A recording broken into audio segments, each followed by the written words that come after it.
اس نے کہا جی نہیں، وہ مسئلہ یہ ہے کہ میری توحید میں خلل ہے. اور اس نے کہا کہ تو نے مجھے آگ سے پیدا کیا، اس کو مٹی سے پیدا کیا، اس کو مٹی سے پیدا کیا. سجدہ اس نے نہیں کیا. رب کہتا ہے میں نے جو کہا تھا کہا نہیں.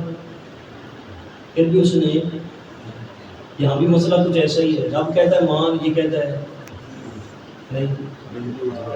میری توحید میں فرق آتا ہے. مسئلہ یہاں بھی کچھ ویسا ہی ہے.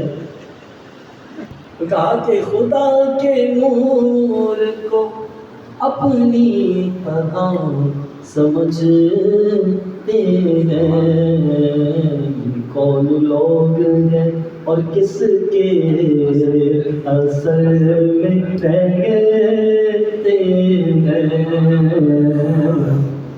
کون لوگ گریاروں کے اثر میں رہتے ہیں، یہ کون لوگ ہیں کس کے اثر میں رہتے ہیں. یہ وہ لوگ ہیں جو ریالوں کے اثر میں رہتے ہیں. یہ وہ لوگ ہیں جو ریالوں کے اثر میں رہتے ہیں. اللہ. اور یہاں کچھ تو وہ بھی ہے نا جی، تم بیٹھ جاتے ہو، ذکر کرتے ہو، محفل سے جاتے ہو، کیا فائدہ ہے؟ کہاں ہم بتاتے ہیں آپ کو کیا فائدہ. اصل معاملہ کیا ہے؟ کہا معاملہ یہ ہے کہ رہے وہ اپنے غلاموں سے غافل معاذ اللہ.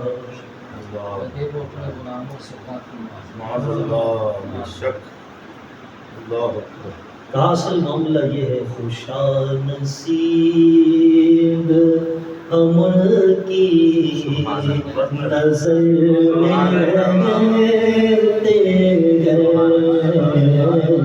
خوشا نصیب ہم کی نظر میں رہتے ہیں. اور ملائکہ بھی عقیدت سے دیکھتے ہیں انہیں. کیوں دیکھتے ہیں ملائکہ عقیدت سے؟ کہا معاملہ یہ ہے کہ وہ فرشتے جو 70,000 صبح آتے ہیں، 70,000 شام آتے ہیں، لیکن مسئلہ یہ ہے ان کے ساتھ جو صبح آتے ہیں دوبارہ نہیں آتے،